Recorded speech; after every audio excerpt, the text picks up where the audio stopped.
各位观众朋友，大家好，欢迎您跟着我们的镜头一起来到台北市的体育地标红馆，来欣赏2024年登峰造极青年排球邀请赛。在今天8月4号的中午1点10分，为大家送上的是平庸高中要来面对的是丰原高商。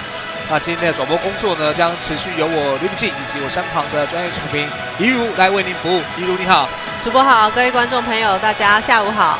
当然在登峰造极呢，已经来到了大会的第3天了。那所有球队都亮相了，我想也看了，都打了至少有2场的比赛。那他们也更加进入状况。但登峰造极赛事呢，总共会进行6天，每天6场比赛。所以对于球员或者是对于球迷啊，甚至我们的转播团队来讲，都是一个考验的，因为确实是一个马拉松的转播，从早上的9点，那可能一路到晚上的9点钟。所以大家都辛苦了。不过也请观众朋友啊，只要有空呢，都可以来到红馆呢，来帮小球员加油打气。那也希望他们有更好的成绩。那当然，马上就来看这一场比赛的攻守的名单。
好的，我们看到这一场丰商跟平荣的比赛呢，马上就要展开。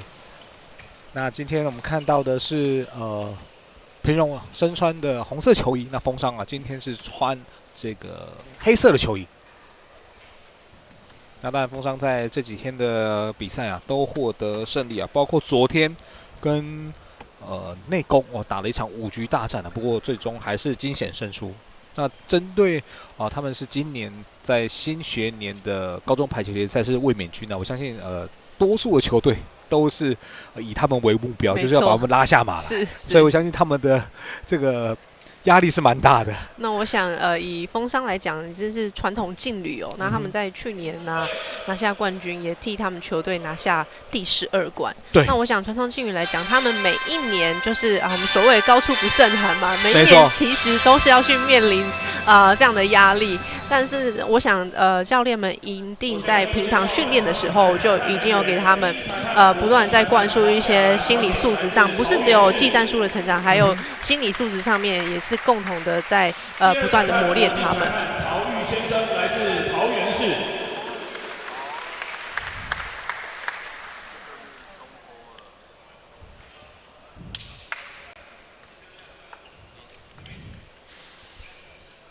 好，两边的球员已经进场比赛马上就要展开了。这是今天我们为大家送上的第3场比赛，丰商对上平荣。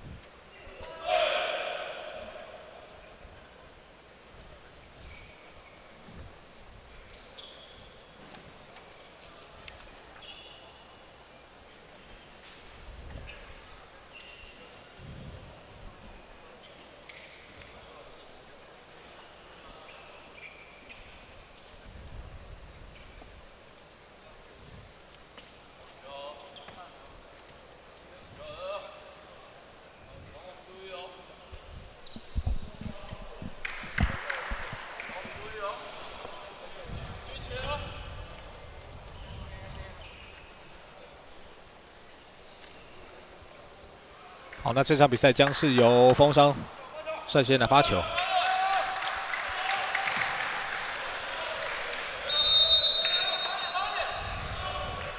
好，品宏。我一开始要做快攻，但是球的位置没有给好，哇！结果平庸的进攻了，马上受到风商的拦网啊！哇，平庸一开始第一个 play 的处理啊，比较紧张啊。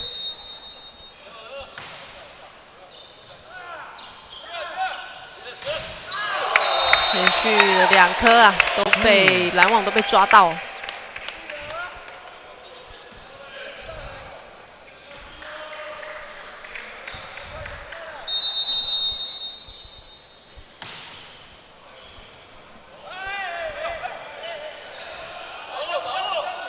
好，这是风商的机会，快攻，第一波没有。好，再垫高。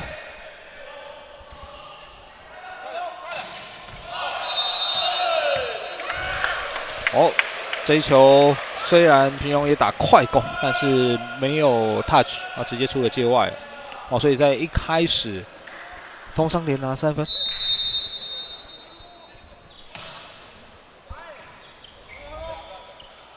从中间切进来，左手的球员。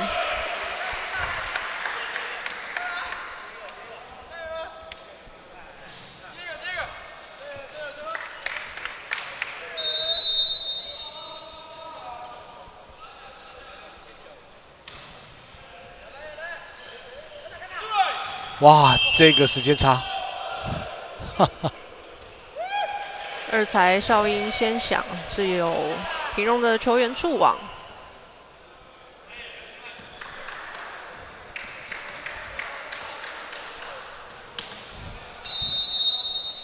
伟轩，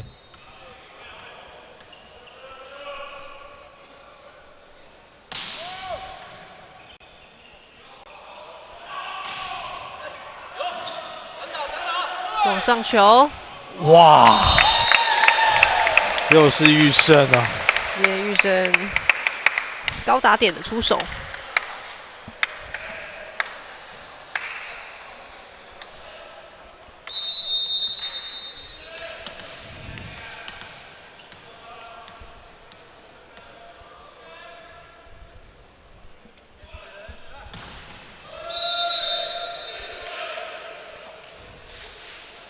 伟轩的发球挂网，2比5。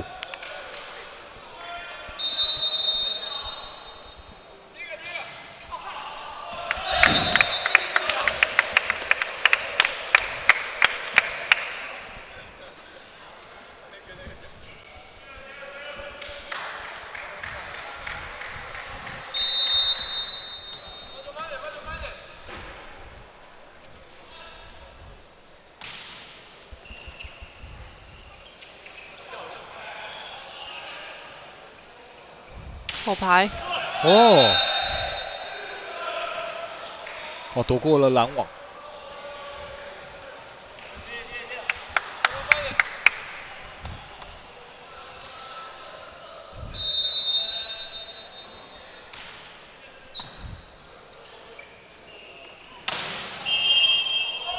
二才哨音又响，这边又是平庸的触网了。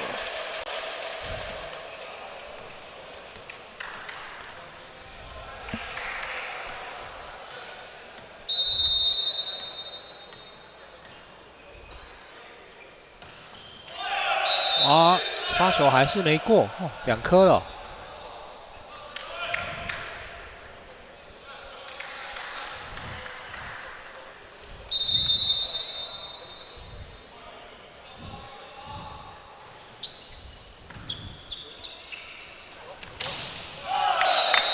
打了 touch out， 哦，又是预胜。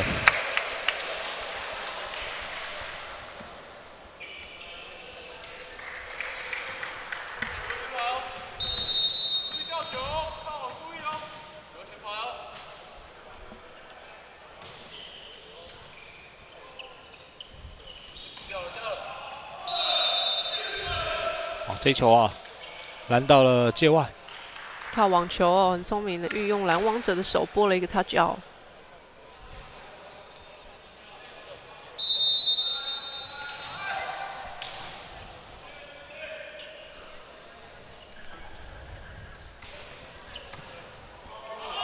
发包。哇，这个接发球不理想，直接发包被平荣吃掉了。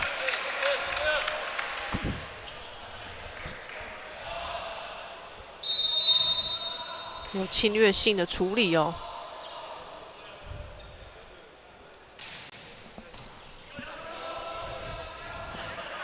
打修正。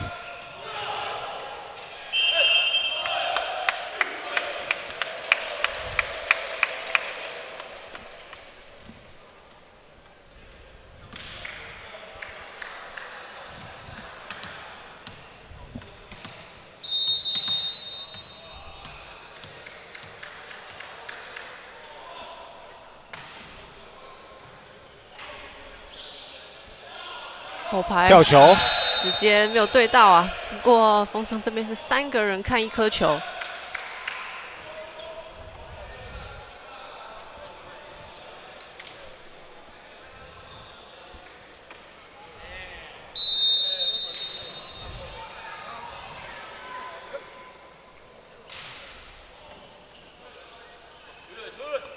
这边同样也是后排，好，平荣来一个斜线手起，哇！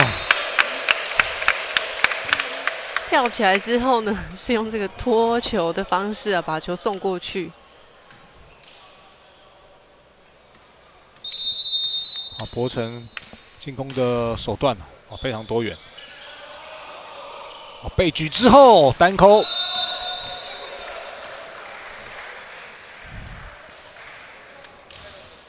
好，平荣的3号蔡东成，今年是2年级，去年小高1的时候，其实就表现得非常好了，是印象就很深刻了。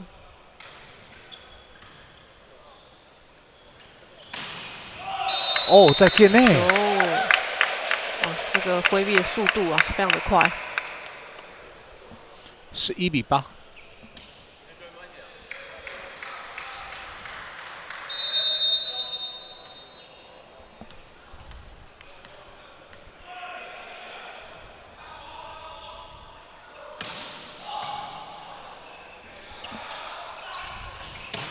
哇，这一下扣得非常的重哦。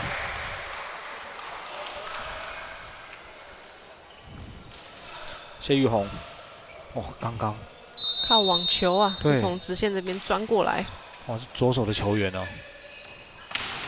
哇！中间的掩护被抓到了。对 ，Monster Block。平荣这边的8号的民权还有195公分哦。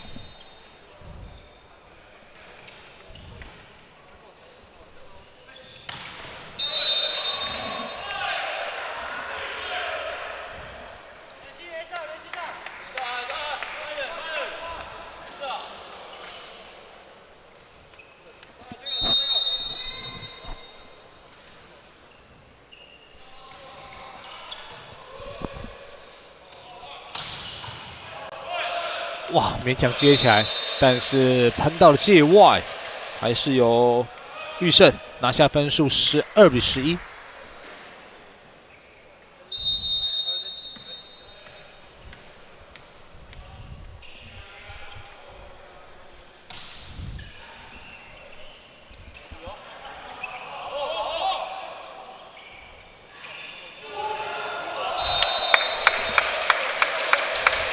博成这个球其实是没有跟平宏搭配好哦，只能做一个处理球。不过可惜平宏这边呢，在拦网转身啊那个部分没有跟后排自由球员做好一个防守上的确认。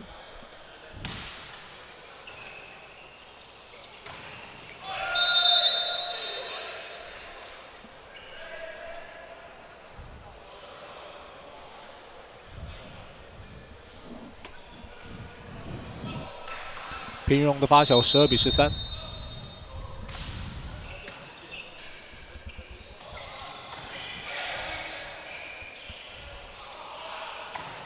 哇！哦，不是这个是没有掌握好了。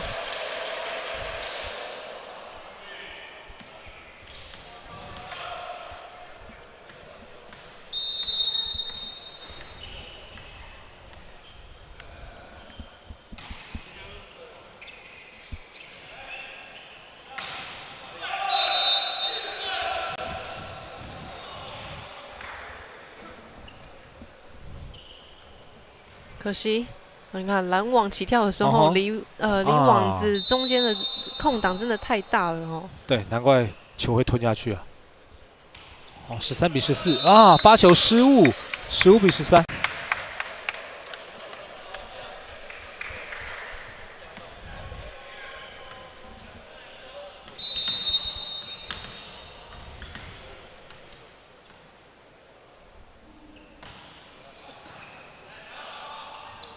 快攻！哦。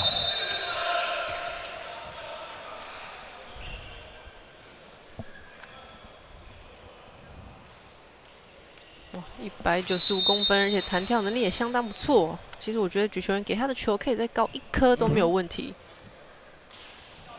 哇，过往击坠。风商这边的中间手啊，冠鹏的触网，自己也很懊恼。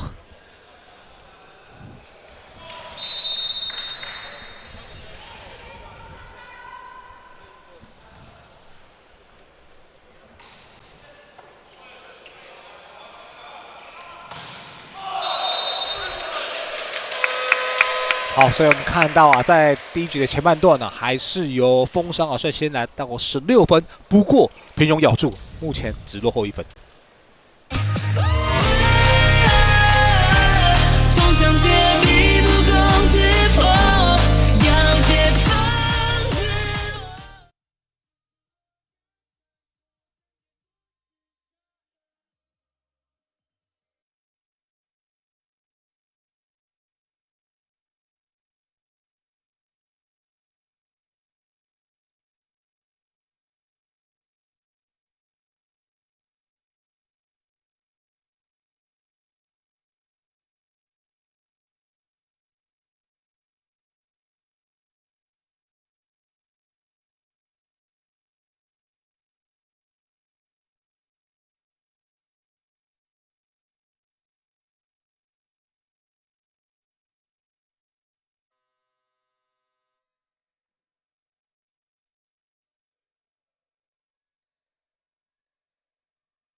好，场边我们看到的是风商的啦啦队啊，风商当然这几年啊，打造球队不只是一个球队，他想要把它打造成一个品牌哦，所以很用心啊。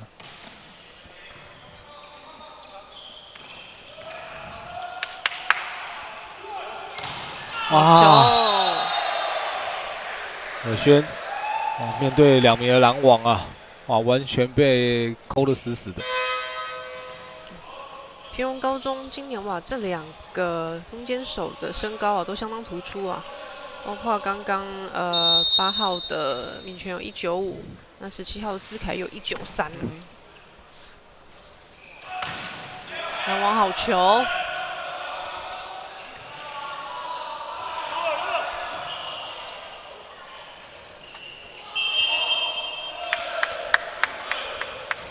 哇！今天2队都有非常多的触网犯规哦。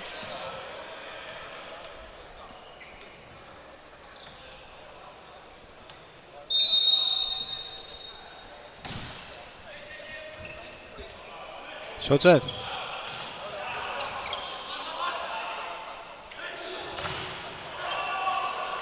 好球！博成自己也笑了，因为刚刚是拦回之后打到自己的头，反而是造成自己的得分。好，我们再看一次。说好不打脸的，怎么这样？有时候排球比赛中就是会有这种很有趣的得分呐、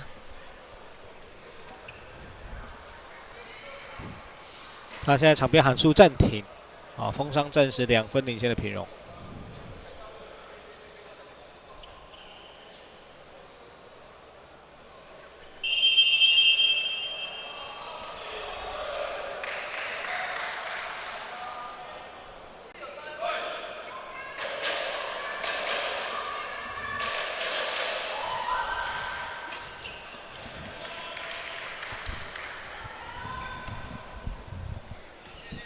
好，暂停回来18比16。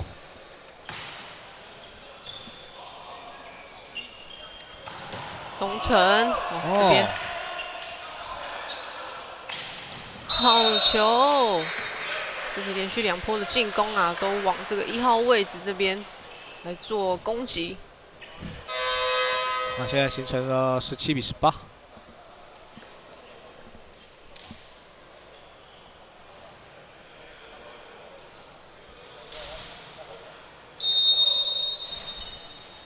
换上4号的球员啊，右行应该是要来做罚球跟拼防守。这边应该是发球的踩线。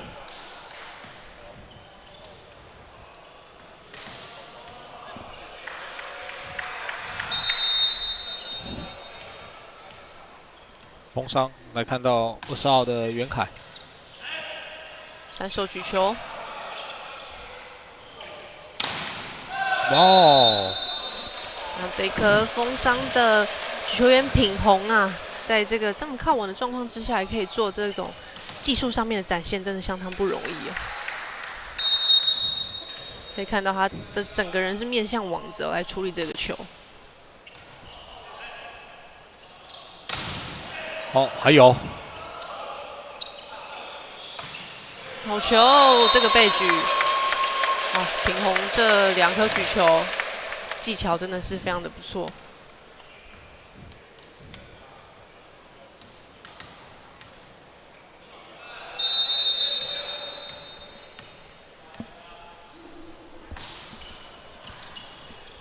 要有好的接发球，才有办法连接进攻。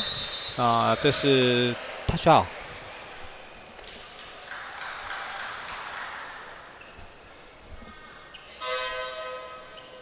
左手的球员呢，在2号位置打，他只要对他们来讲这个角度啊，是非常得心应手的。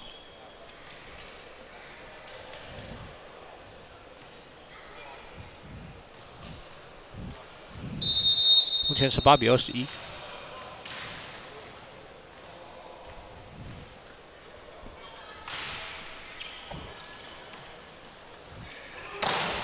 哇！这颗是没有包到手啊，对，听声音就可以听得出来。哦，那现在轮到封伤喊暂停，哦，虽然是领先的，但是裁判喊，对不起，教练喊的是暂停，非常谨慎哦。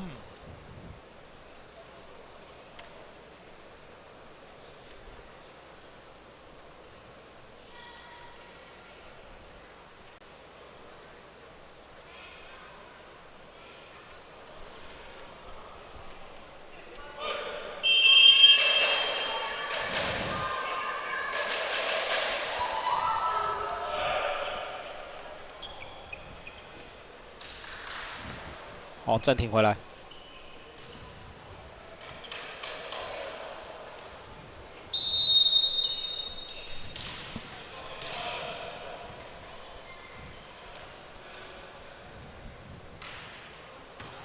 好，李俊的发球，哇！哦，这边是判平荣，也是有触网。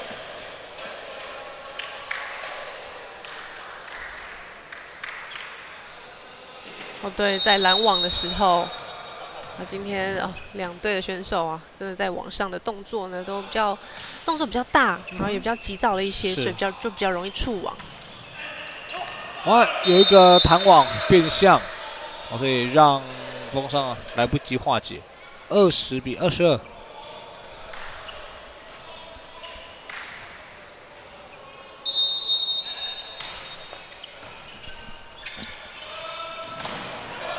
哇，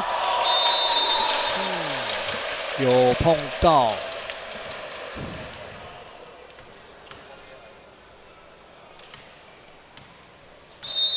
拉高打点哦，从这个篮中跟边位的高低差。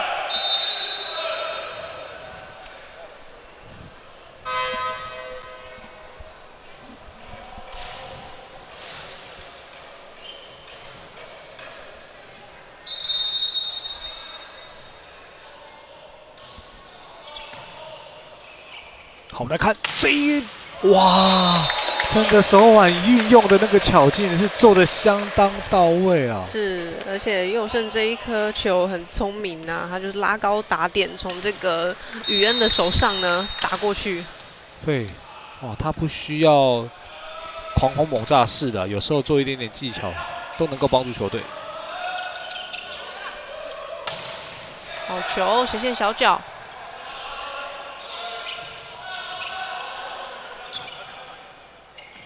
好，被举后排出界。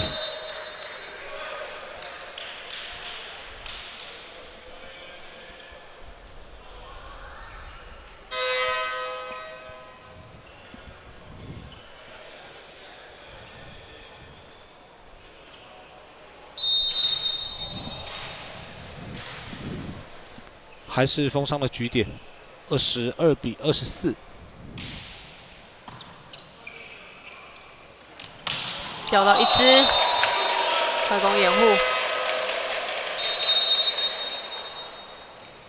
好，那最终啊，在第一局还是由封商以25比22收下，目前暂时1比0领先的平庸。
好，欢迎再回到平庸跟封商之战，在第一局啊，最终还是由封商获得胜利，目前暂时1比0领先。啊，第二局双换边之后呢，由平庸率先的发球。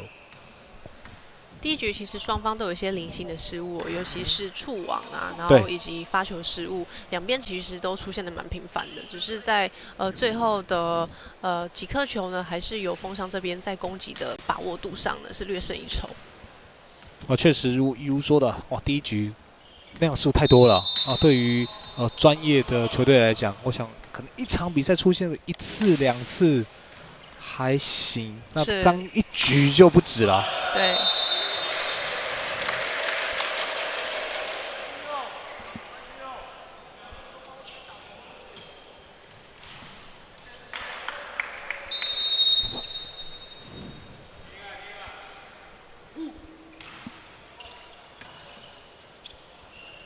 快攻太低了。哇！闪过了2名拦网，蔡东成。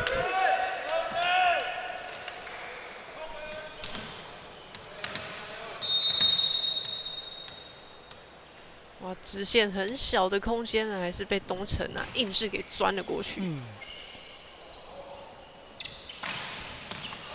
哇，也是落在底线线内啊！今天我们又看到了这小高玉啊驭胜的另外一个进攻模式。今天反而呢，强攻呢这样的方式是比较少的哦。那他起跳之后都是看到哪里有空档，做一个打点。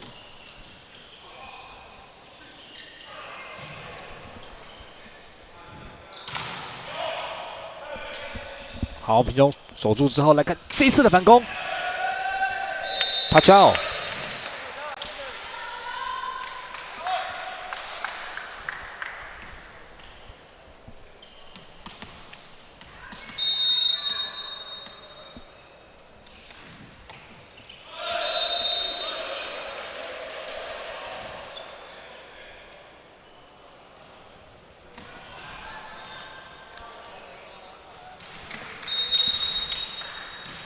目前2比3，博成，哇，这是哪一招？做了一个出力球啊，丰昌这边的防守球员呢没有去注意到，因为要快攻没有办法成功，那后头补上啊，顺势掉了一颗。博成的后面的补位防守太慢了。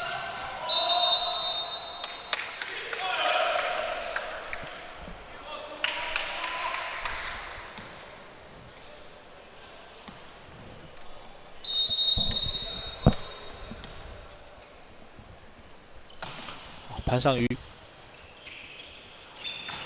哇！看起来是找到2个人的一个高低差，中间来做出手。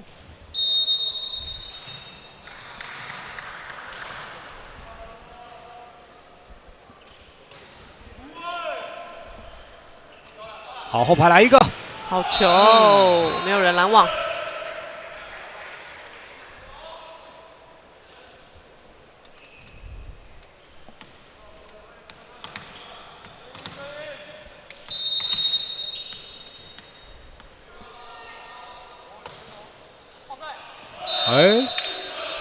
发球，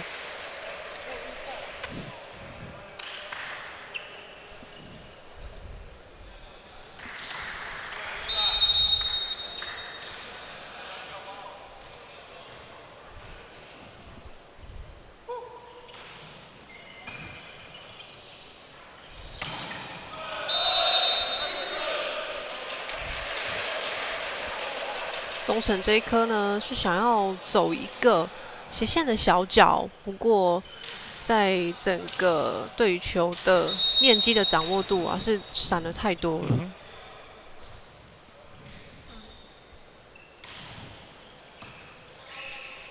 快攻，好球！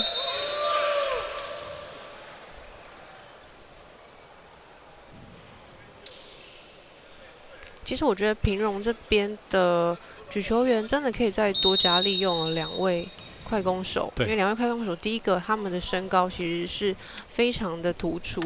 那如果能够在球接到位的时候，能够多配给他们一些快攻，那我想对于丰昌来讲，应该也会是一个蛮大的困扰。哇，那现在平荣将分数给反超了。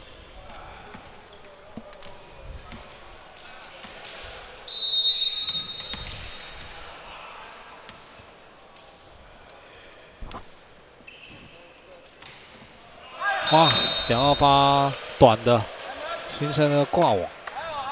平荣这边要注意哦，现在第2局啊，比赛还没有到中段，已经有3颗的发球失误了。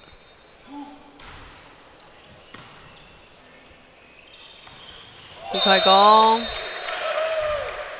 身高上有绝对的优势。哇，到目前为止，双方的分差还是非常的纠结。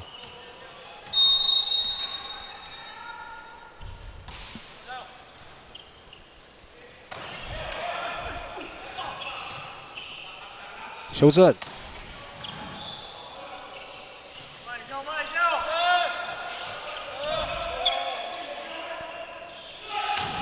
球，哇，剩下一个人拦网。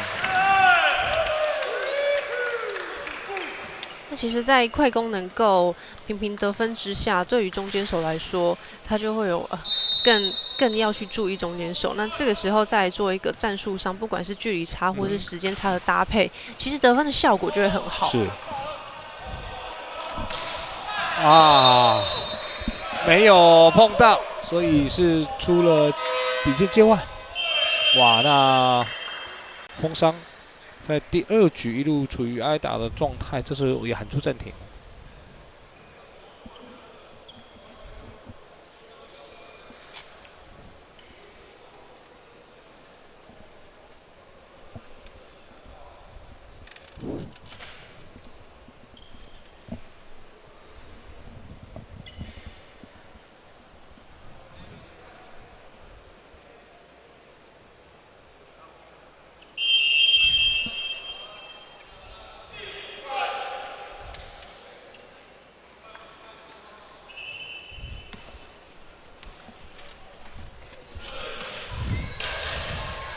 好，暂停回来。好，风商现在是3分落后。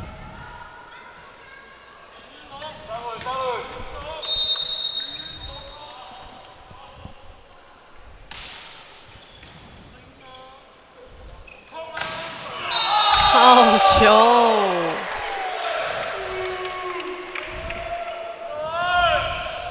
哇，博成现在要面临到平荣啊，这2位啊。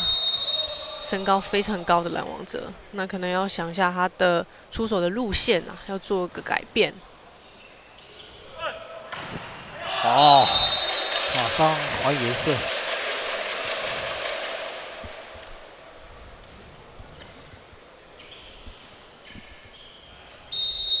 调整的非常快哦。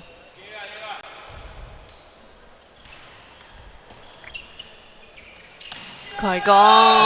截至目前为止啊，1颗1分，效果非常好，可以持续的使用。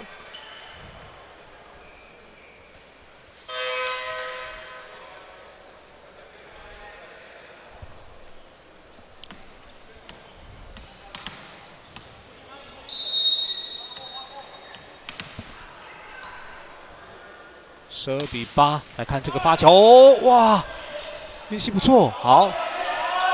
中山也把球给快攻，哇，持续在界内给予压力。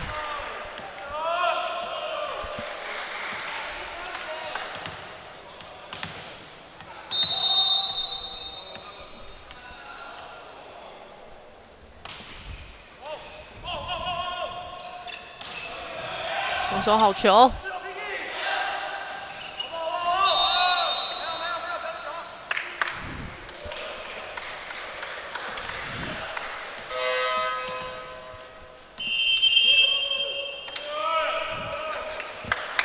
在第2局，我们看到风商一直处于劣势的状态，哇，这是在我们过去的转播当中当然比较少见，那也要考验这一群实力非常好的孩子们了，如何打逆风球因为在接下来漫长的 HBL 赛季啊，不可能每一场比赛都赢球，从头领先到尾，一定会有逆势或者是落后的一个状态。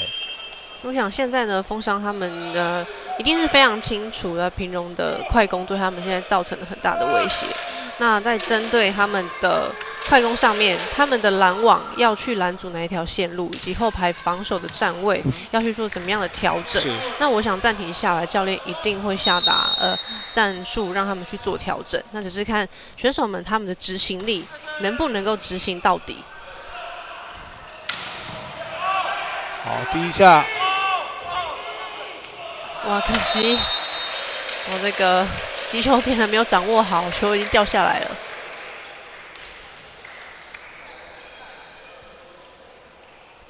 太低了哦。对。想要做一个处理球，但是对于球的击球点没有掌握很好。9比14。哇，这时间差飞出来。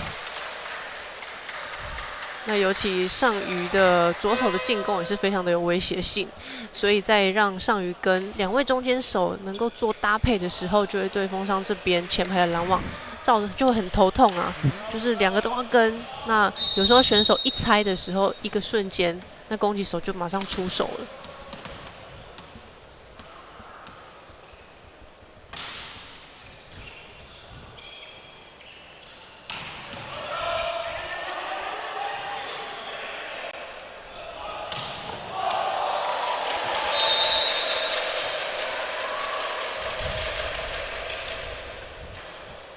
5分的差距，风商发球。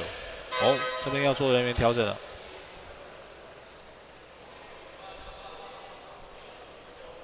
风商这边是用双换人，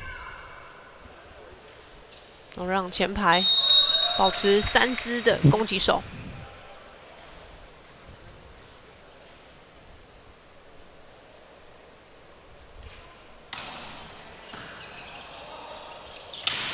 好球，有2个人跟了哦。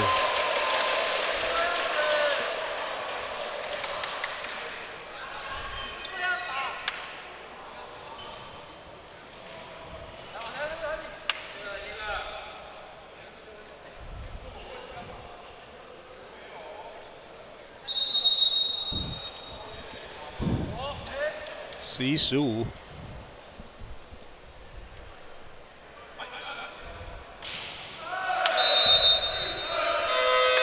好，结果在第2局啊，哇，战况有一点点急转直下，反倒是由平荣率先来到第6分，而且领先了风商5分。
好，欢迎再回到比赛现场。那平荣持续来发球，16-11。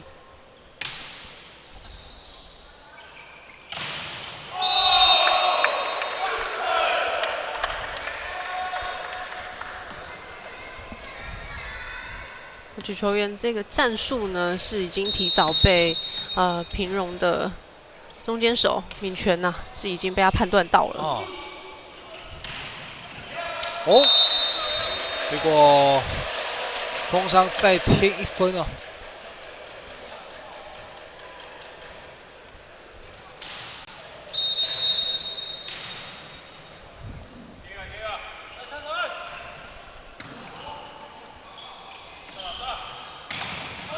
后排有注意，是好，直接扒，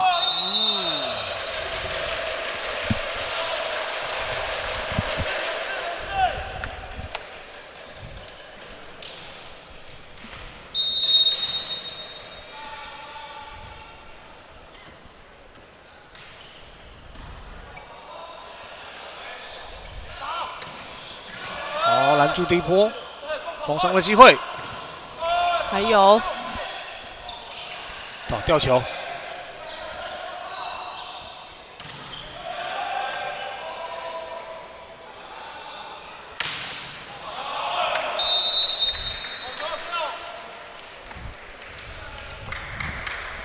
平荣现在来到第18分。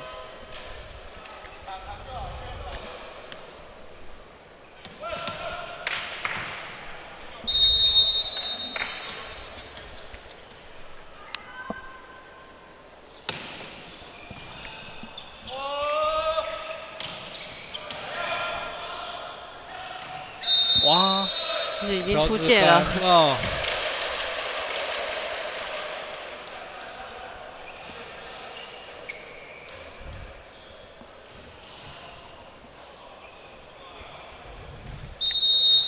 14比18。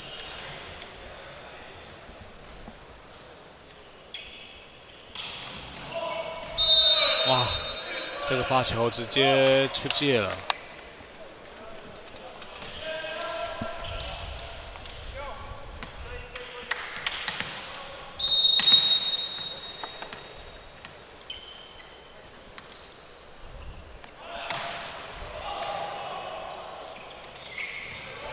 快攻拨一个被拦住，哇！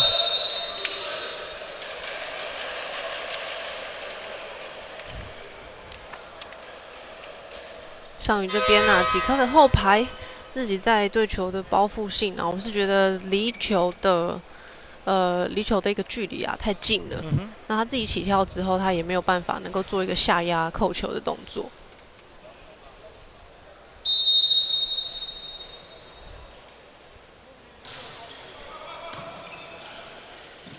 还是再给他再调整。哎，这球救起来，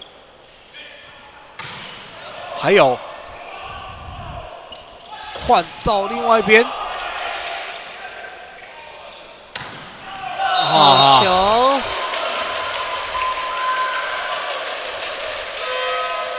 真的给平庸很大的压力啊，慢慢再把分数给追回来了。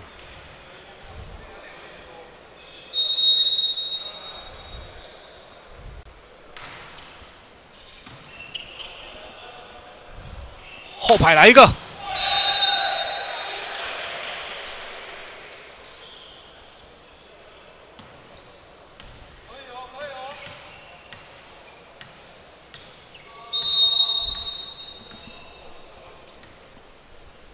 ，4分差。哇，好球！哇，扣得相当重啊。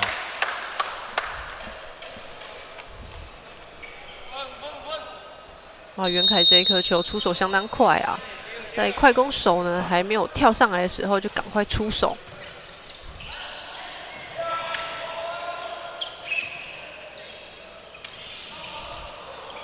防守反攻，修正攻。再来一个哇！拦网好球。对，2只在前面直接拦下来，哇！所以分数。 一直在增加，也让平庸高中啊喊了暂停。哇，可以看到他们的手型啊做得非常好，有侵略性，而且呢，最后拦网回来的时候呢，他们整个面向都面向球场，这样才不会被打touch out。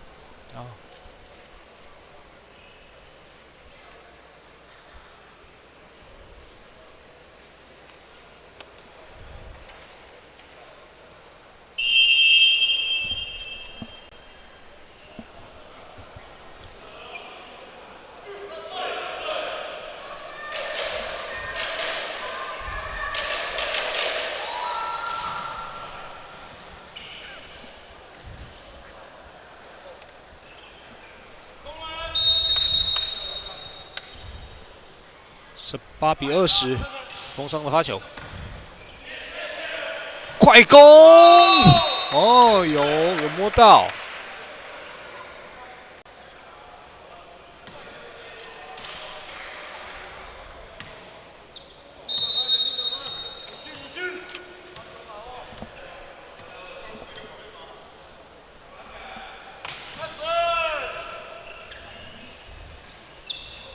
不胜。 哇，找到了2个人拦网的空隙啊！今天都是以打点啊，跟打在这个2个人的中间，用这样的方式来做得分。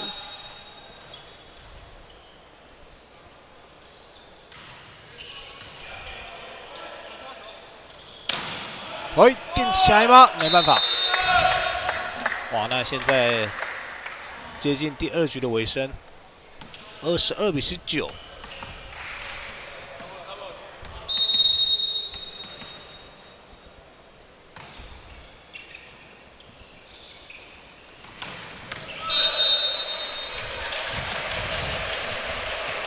好，20-22。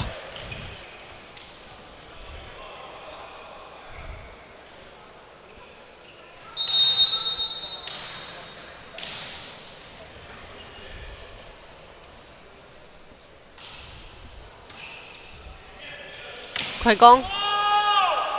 哇，来不及了，还是相当好。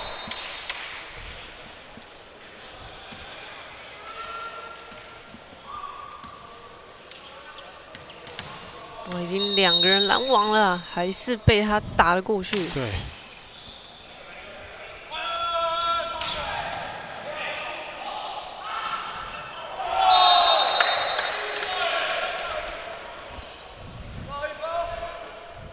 哇，平荣在1分就能够将局数给扳平。我们看到这一球，哇，最后用压的，用拨的。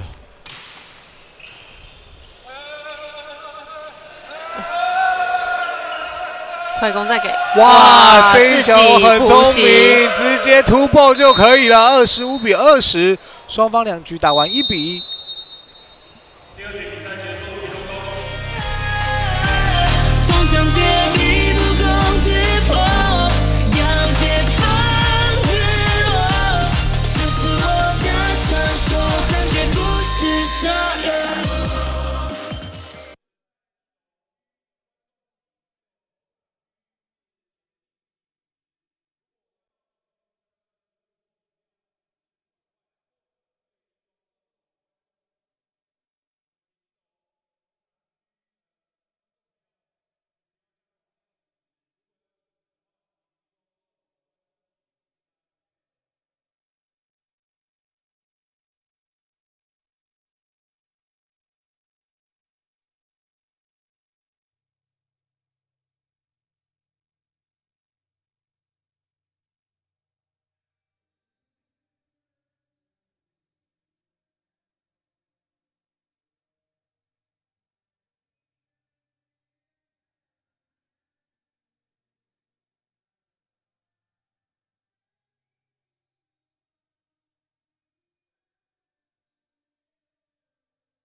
好，欢迎再回到比赛现场，平荣跟丰商要来到第3局。两队呢，前2局呢是战成了1-1。在第2局，我们可以看到平荣高中这边已经找到他们非常有效率的一个得分方式，也就是2位193以及195公分的思凯跟敏全，他们的 A 快攻跟 B 快攻是他们在第2局能够制胜的一个非常大的关键。哦，这一球长了一点点呢。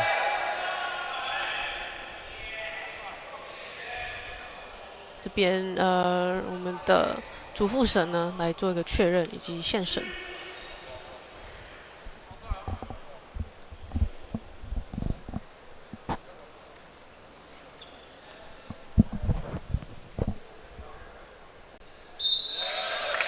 确认是工伤哦，这边是出界。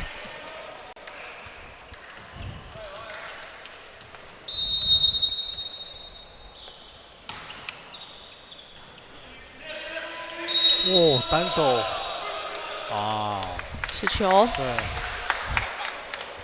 那当然，丰昌这边呢要去破平荣的快攻的战术的话，当然第一个发球的加压是绝对的，然后再来就是他们在拦网一定要紧盯快攻，要跟跳，哦，这两个都要去注意到。哇！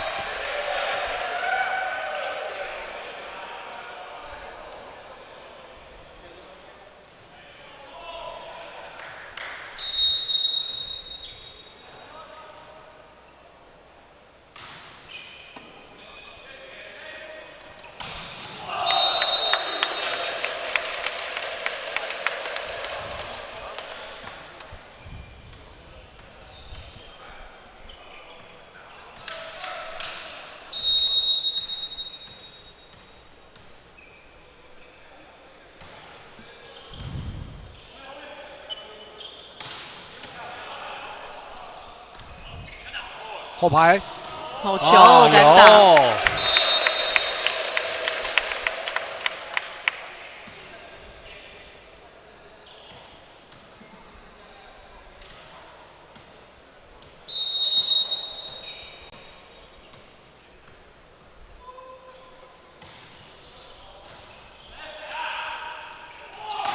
哦，单手举球。对，哦，当举球之后呢，队友，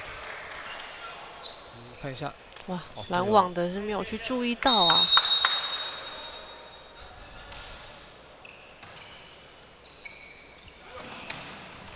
哎，同样也是在界内。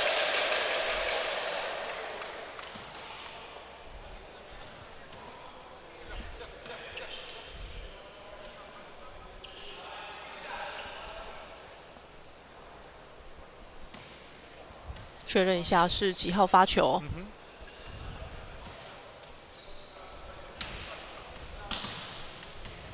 目前5比2。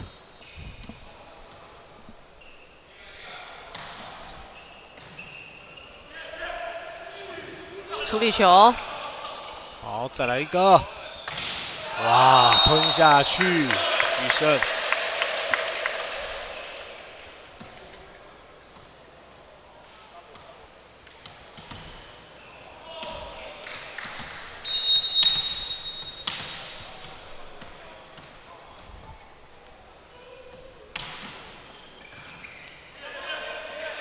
哇，这快攻！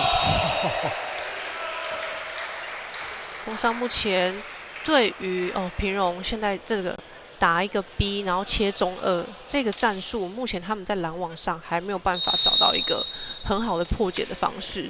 那到底是谁要来跟快攻，然后谁要来跟中间2号的时间差？我觉得应该要再更明确一点。哇！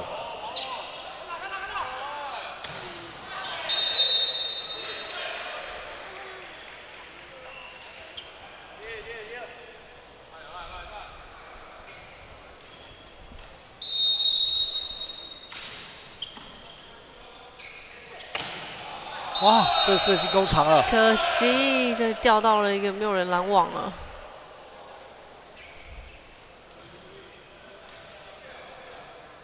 出手有点太慢了。是。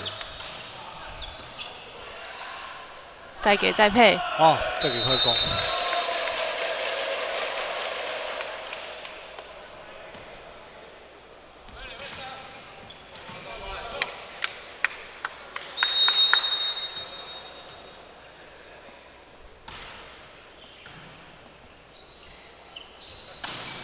好，斜线守住。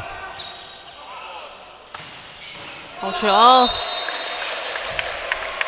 防守反攻。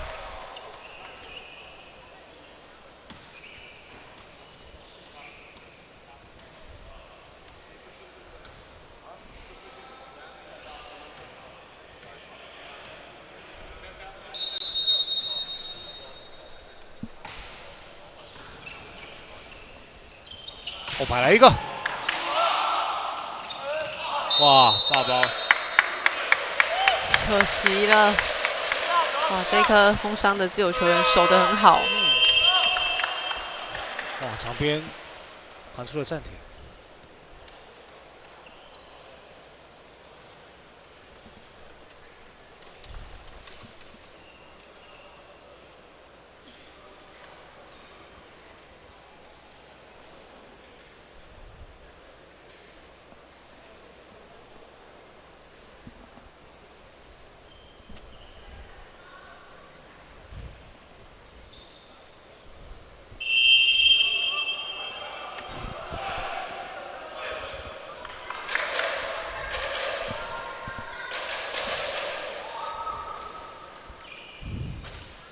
好，暂停回来，双方维持4分的差距。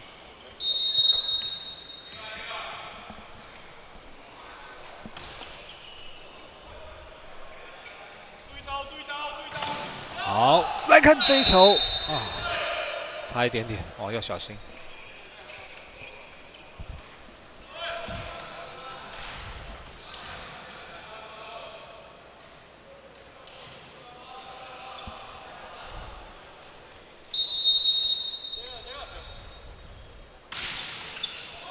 好，插网进。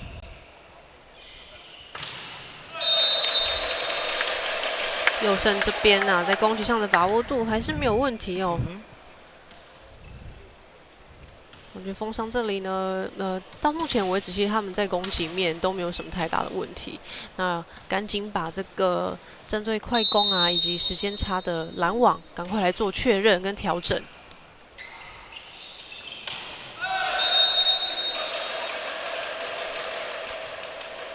那尤其是现在针对平荣2个中间手这么有吸引力的状况之下，其实选手很多时候会先预设立场。哦，预设立场的话，那其实就会容易被骗到。那所以我们教练常常会提醒拦网不要踩球哦，但是你要专注的去看举球员他最后出手的那个瞬间。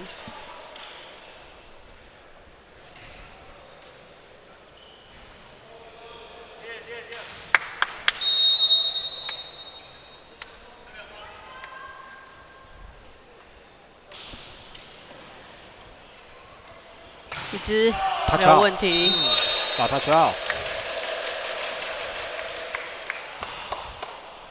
博成拿下的分数目前12比7。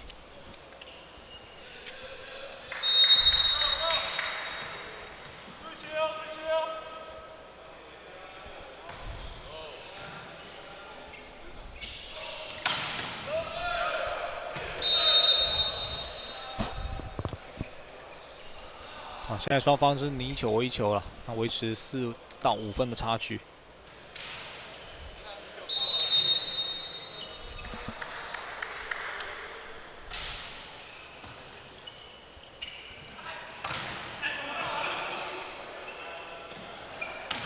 好球！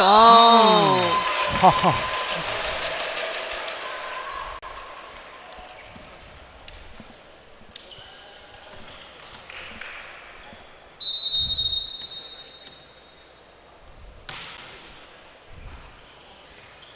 接发破坏，好。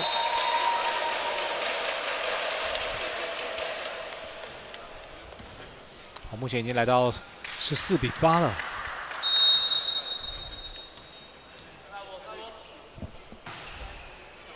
过网击坠。哇，犹豫了。这颗球应该博成呢，在退位的时候稍微观察一下，是，可能先去帮忙啊，会比较好。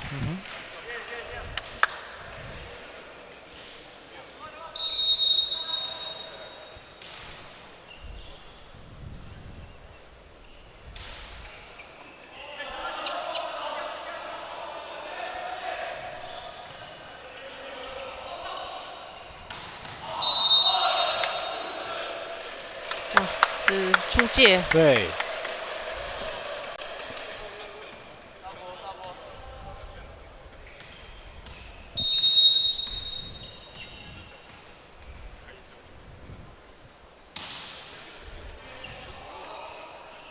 哇，自己接自己来啊，可惜没过。好，所以在第3局率先来到16分的是丰原高商，现在双方比数是6比9。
欢迎再回到比赛现场。那现在由风上来发球是6比9。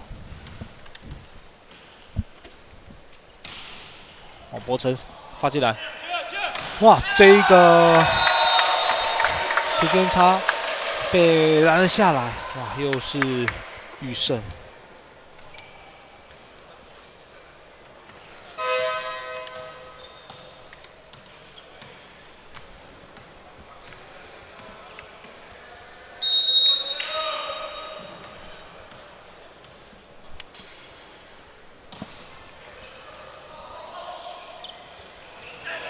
处理球，哦，这球还有平荣，哇，打了 touch out。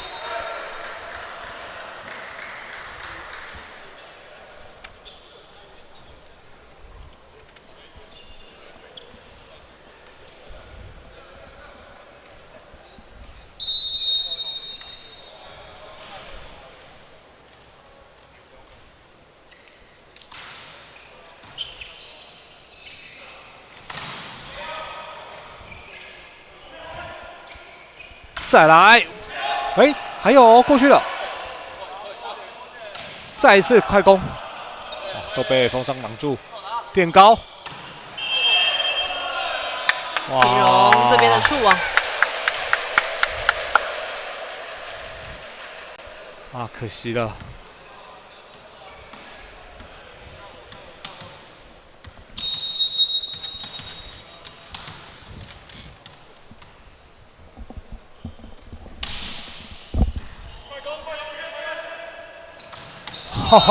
掉开来了，这个战术目前还是无解啊。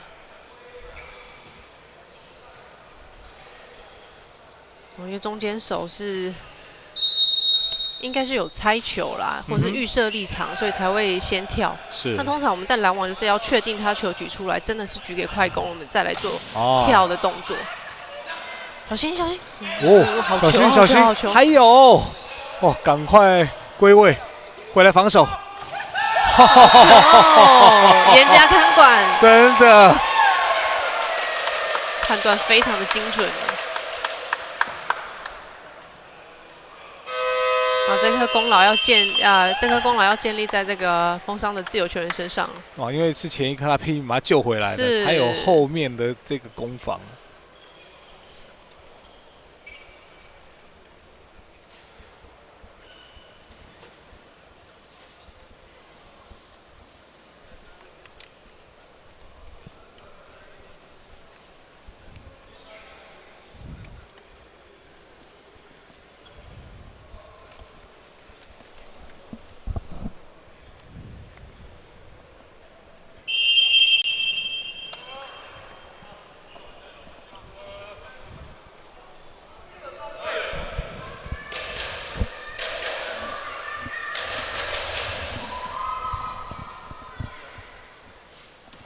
好，暂停回来，持续由风上来发球，19比11。袁凯，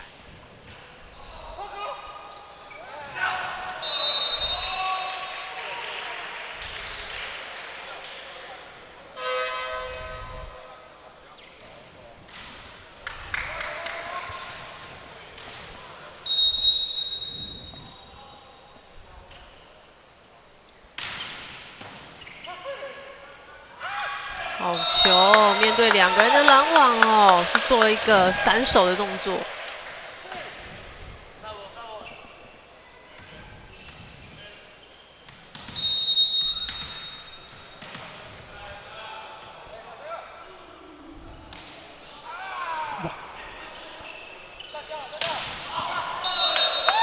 挤到了，对，可惜。哇，那现在还是维持在9分差啊。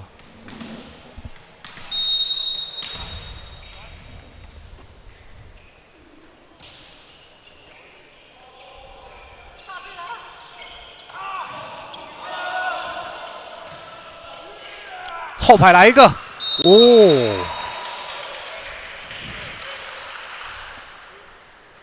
被拦住了。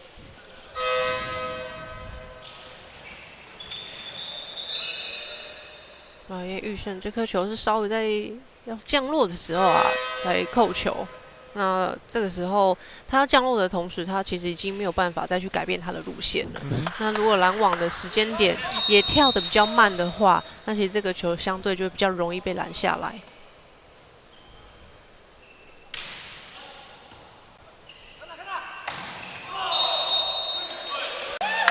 好球！哎呦，这个是拦网触网了。哇！哇，裁判看得非常清楚啊！22-13，我只能处理，没问题啊！哇，漂亮的一个搭配。第3局，哇，封商剩下2分。哇，这个甩手的动作真的是很漂亮啊！瞬间那个甩臂。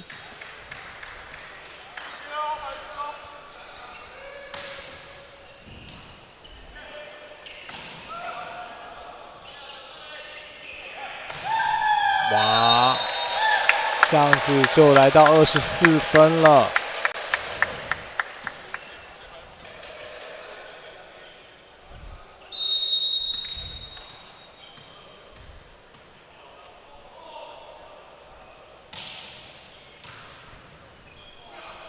从后面吊球，哇，鱼要救球，还有哇！不过刚刚的鱼咬啊，真的是不简单哦。好，导播马上给我们看这个镜头，高难度的球啊，这个根本是真的是鱼咬哇！这是教学版，教学影片，教学影片。哇，整个人腾空哎！对。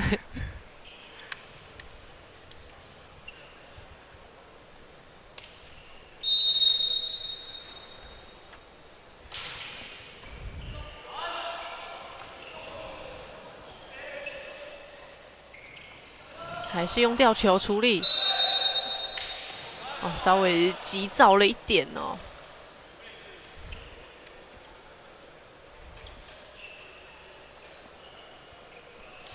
但现在封商已经来到了局点了。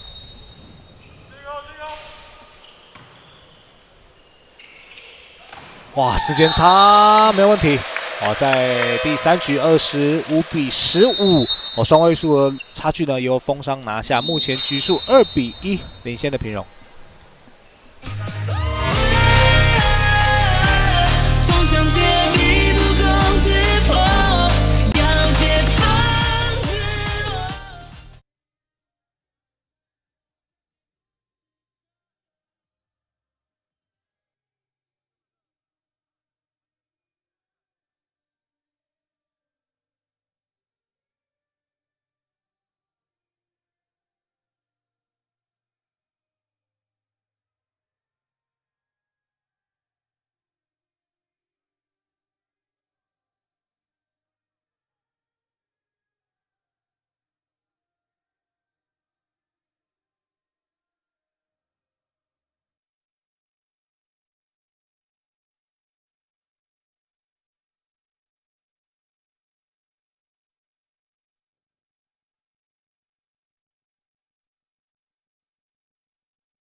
好，欢迎再回到比赛的现场。那平荣跟丰商来到第4局，将是由平荣率先来发球。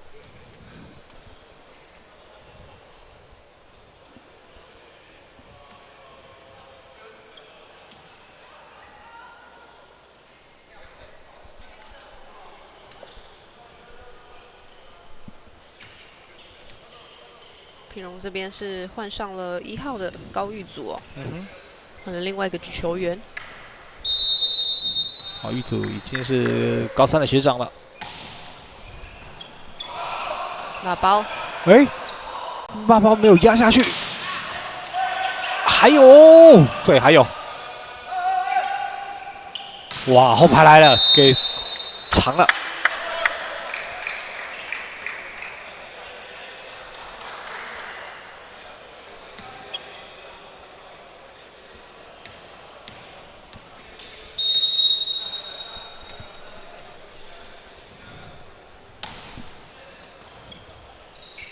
快攻，好球，精准的判断。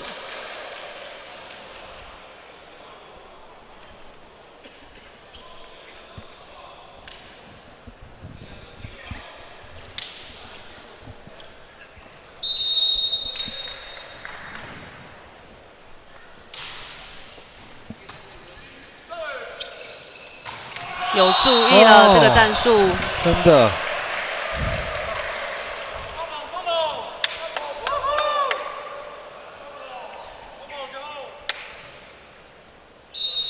而且这个拦网企图心跟侵略性都非常的好哦。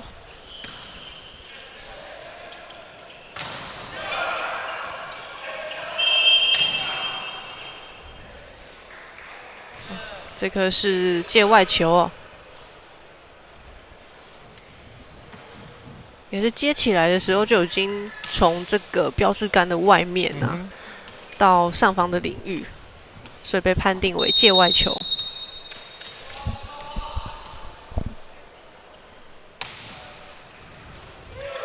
罚球破坏，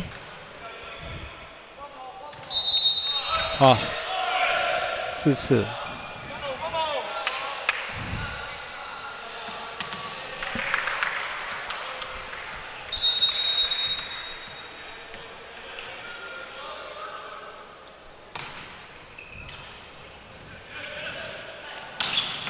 哇，好球！哇，这个掉到一只拦网啊，而且平荣这边的拦网其实起跳之后也飞走了，所以等于是一个 no call 的状况。好，现在3比3，博成。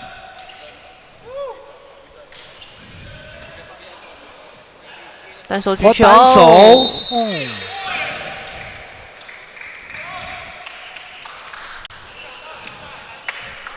思凯够高，对，193哦，可以帮玉祖化解这个危机。而且思凯2年级而已啊。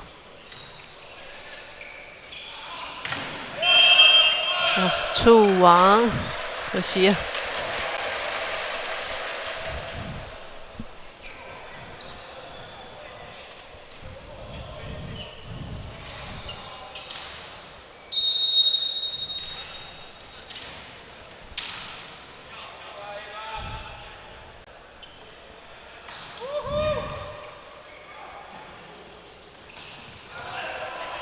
哎，2个人抢球啊！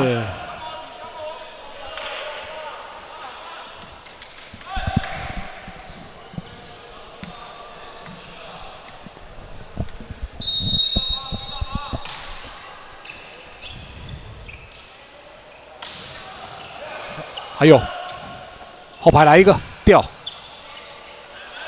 危险！应该触网。对。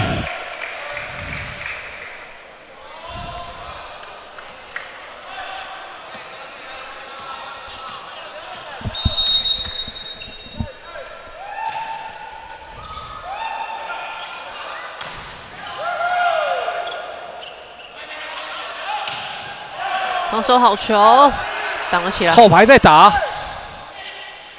快攻一个，没问题。子婷啊，出手。整体拿下了分数，他现在5-6。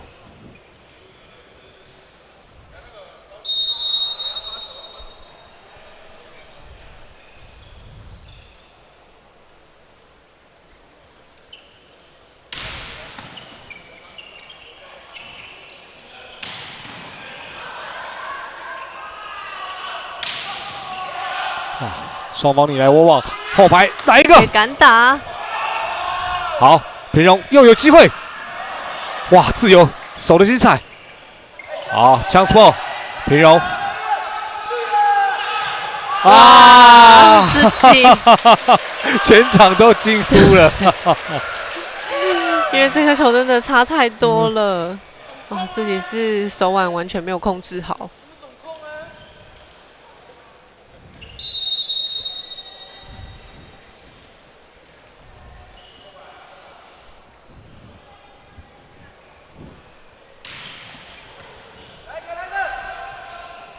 让切进来哦，用时间差掩护啊！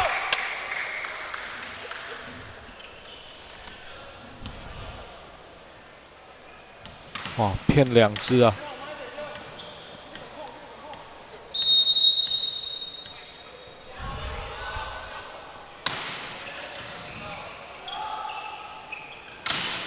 哦，在界内哦。对。那现在8-6，哇，可以看到敏泉的左手啊，是整个是延伸过来了。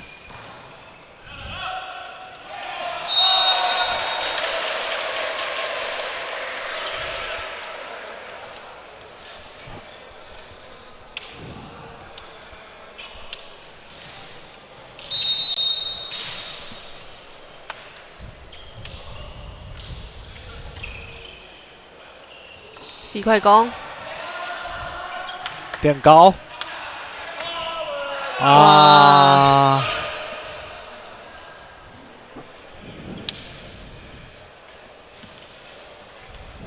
玉胜，刚刚这一球没处理好。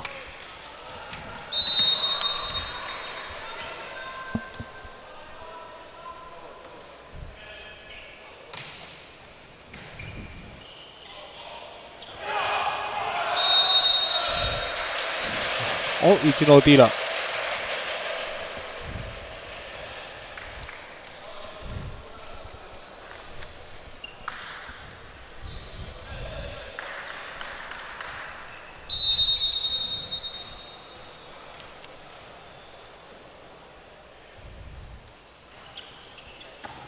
哇，这个发球有破坏。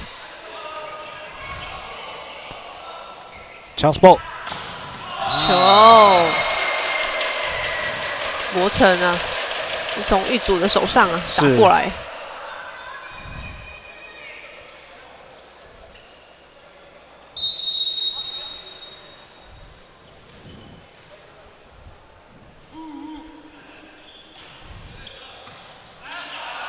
哦，往上球，2次了。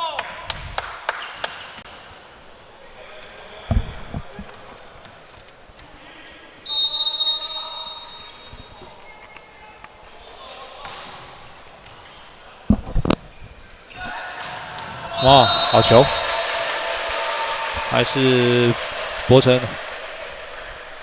这阵子是博成跳出来啊。对。因为玉胜在这一局开局呢是有一点在自己的攻击节奏上稍微出了一点状况，可能要再调整一下。哦，还有。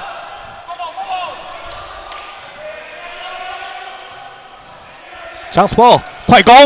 哦，直上直下，出手快。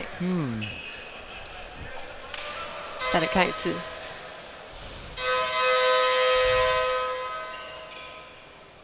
哇，这个挥臂的速度，球才刚举出来而已，自己笑得很开心。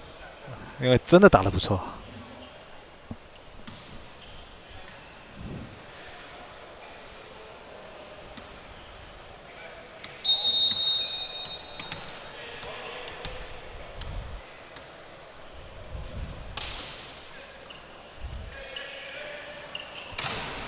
哇，打球好。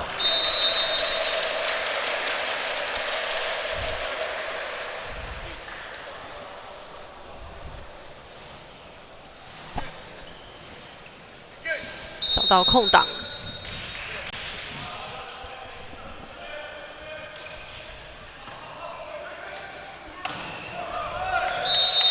同样也打，他就要换颜色。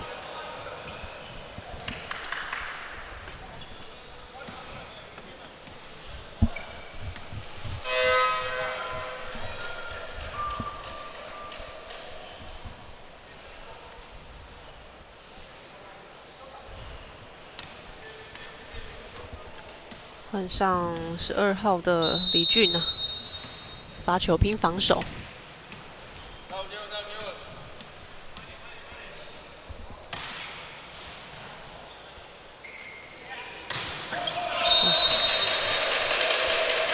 哦，这是伟轩。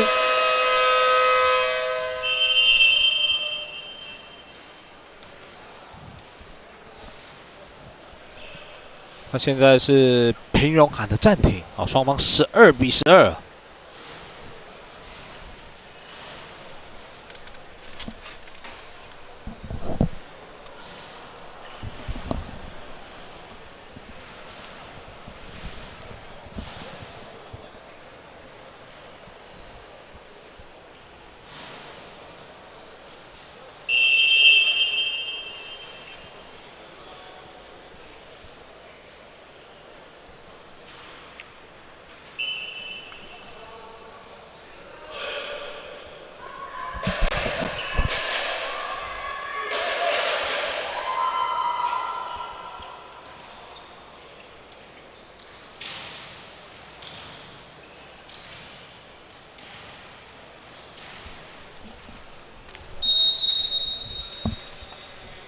好，暂停回来的发球。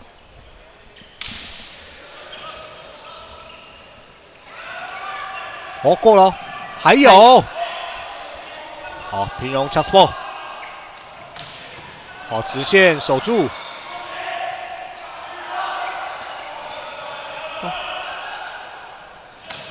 哦，好球！我刚刚是有点小乱流哦，封商。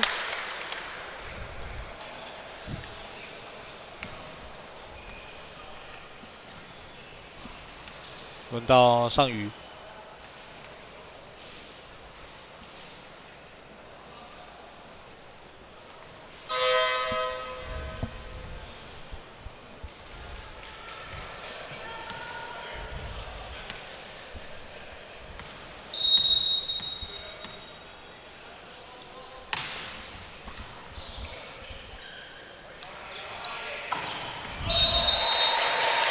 太早跳了。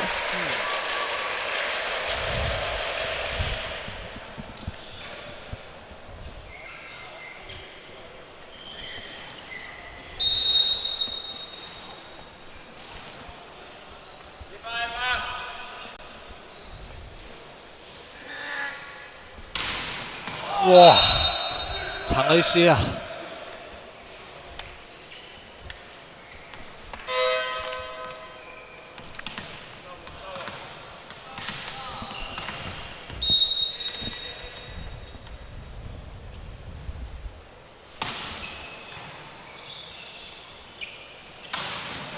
斜线自由守住。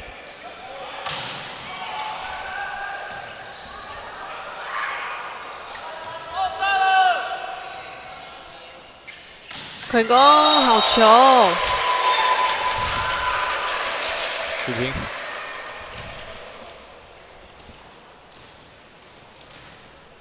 这个打向心面的球啊，真的是非常的有水准。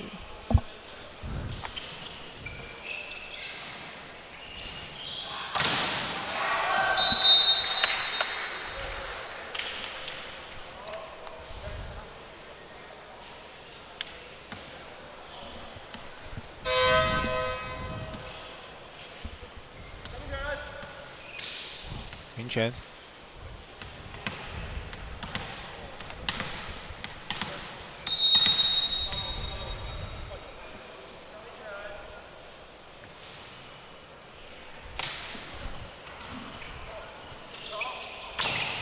哦，吞下去。宇恩这边的拦网是边拦边转身呐、没有把拦网动作做得很确实。我看在空中球还没有碰到手的时候，他就已经先做一个转身的动作。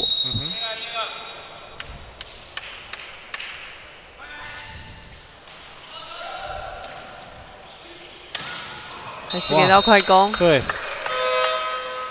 好，那两边的分数你来我往啊，互咬。那现在暂时由平荣16-15，1分领先风商。总想借力不攻自破，要解放自我。只是我。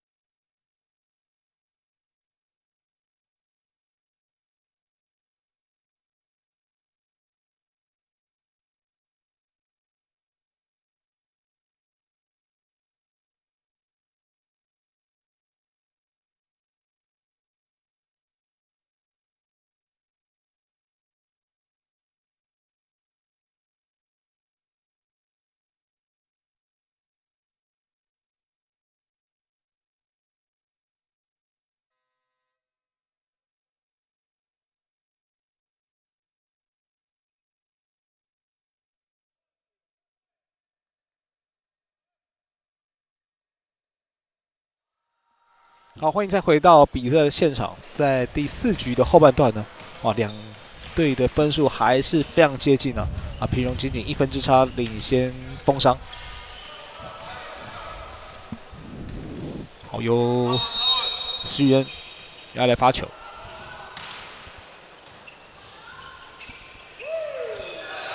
哦，这个吊球精彩，躲过了2名拦网球员啊！平荣这边的球后排的防守球员呐、为了想要去守博成的这个长线球啊，大家都站得很深远。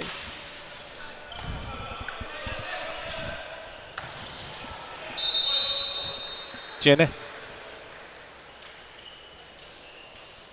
风商刚刚那边是没有人上去拦网啊，是不是在前排是有什么样沟通的问题吗？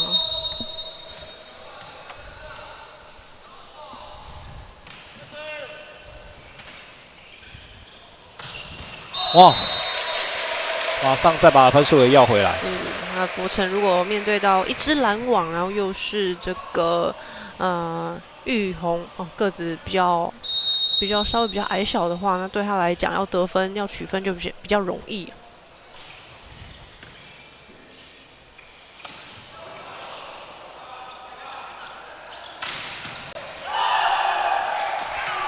哇！听到我们的主播台了。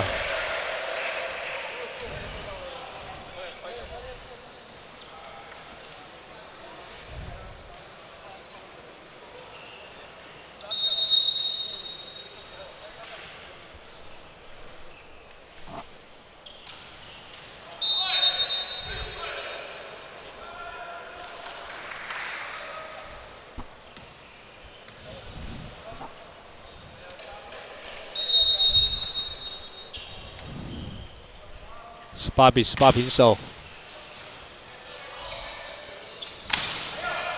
好油，平荣。哦，最后转成直线呐、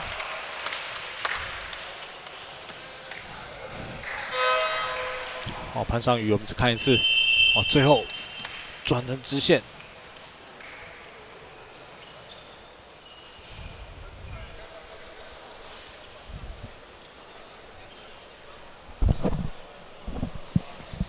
1分差的比赛啊，教练还要再给球员更多的提醒啊。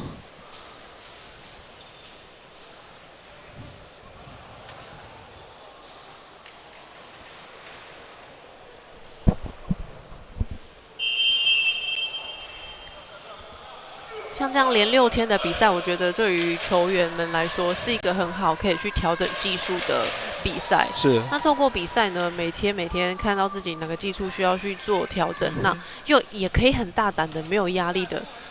去做这样的一个调整，因为我6天嘛，那教练其实可以，我们每天每一场比赛，我们就是着重在哪一个环节，那我们就把它做好来，然后隔一天我们再针对前天的比赛做修正，那也可以让一些新进的球员啊，让他们有更多的时间可以有实战经验的磨练。是。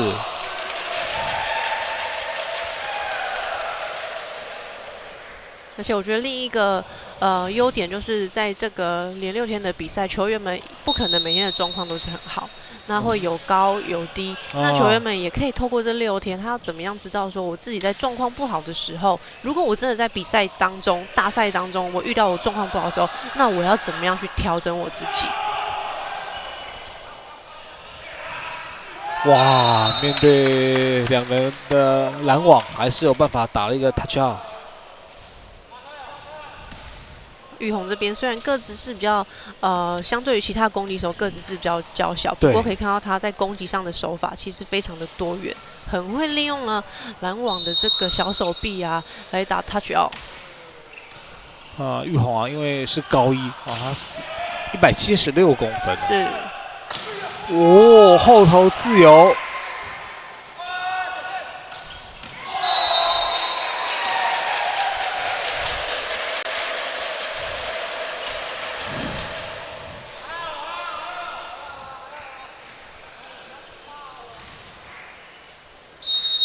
哇，玉胜这颗一个技术球啊，在下降的时候呢放软了，收了一点力道。哇，发在边线不好接啊！那这一分直接发球得分，平荣在还暂停。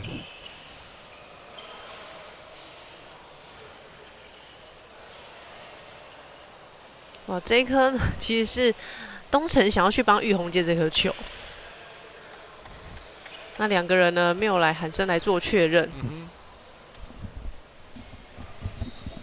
哇，已经要进入到最后阶段了。那对于平荣来讲，这一局一定要拿下来，不然就输掉了本场比赛了。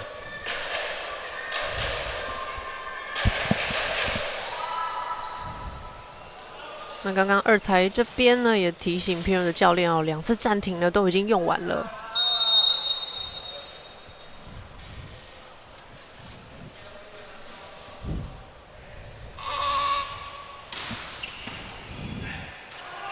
哇，突破，隐蔽性非常好。好，玉组。先做这个举球的动作，然后到最后一刻呢，才用这个手指头呢轻轻的拨过去。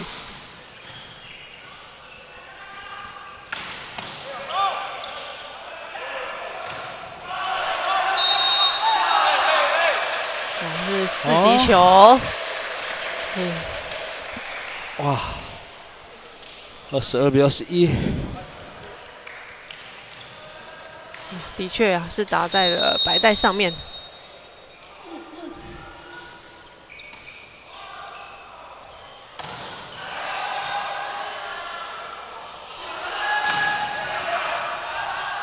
哇！来不及。那玉红这颗球可惜了，应该要想办法把球垫高啊，对，垫高就好，再打高一点。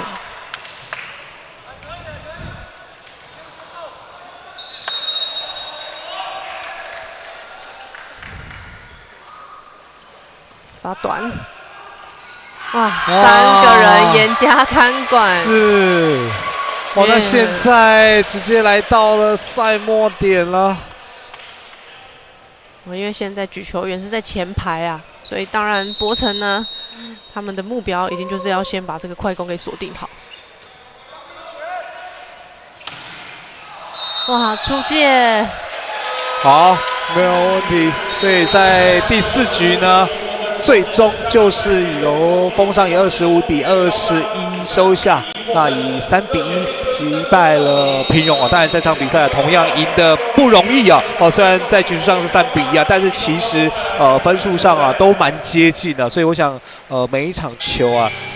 不管是不是去年的冠军来到了新学年对于球队来说都是一个考验的，所以我想他们也透过6天的比赛好好的在新学年呢先进入这个备战的状态，那才能进入到这个全新的 HBL 高中排球联赛的赛季了。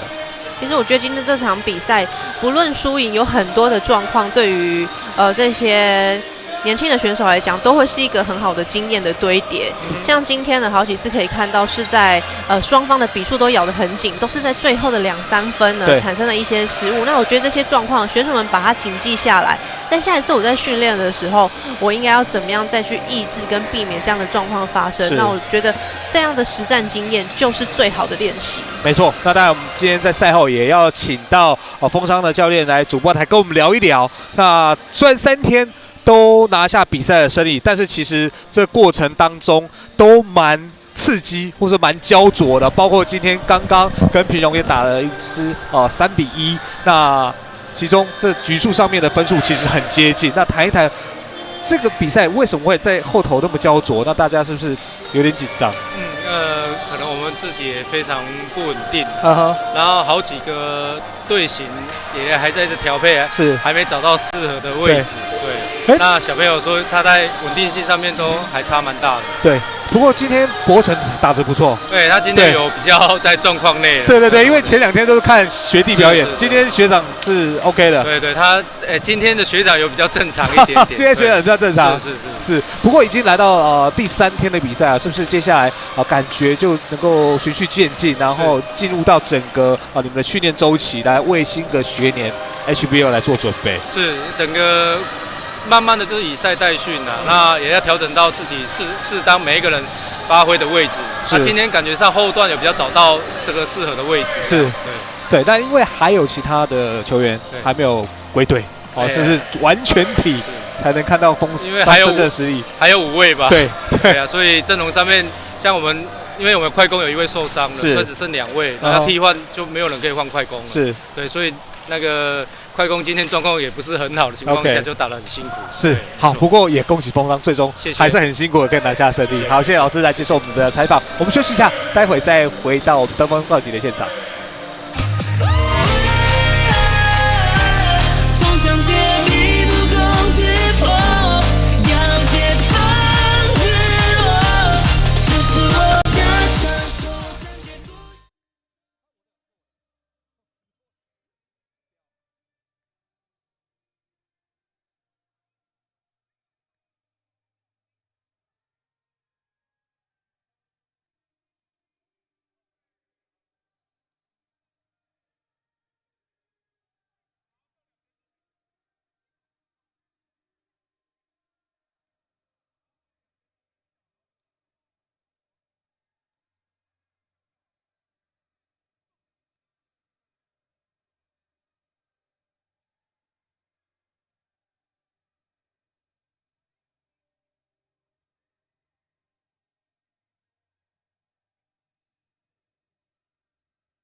好的，刚刚我们看完了丰商跟平庸之战之后呢，那接下来要为大家送上的则是麦寮跟华侨高中，也是今天我们看到了男子组的最后一场比赛。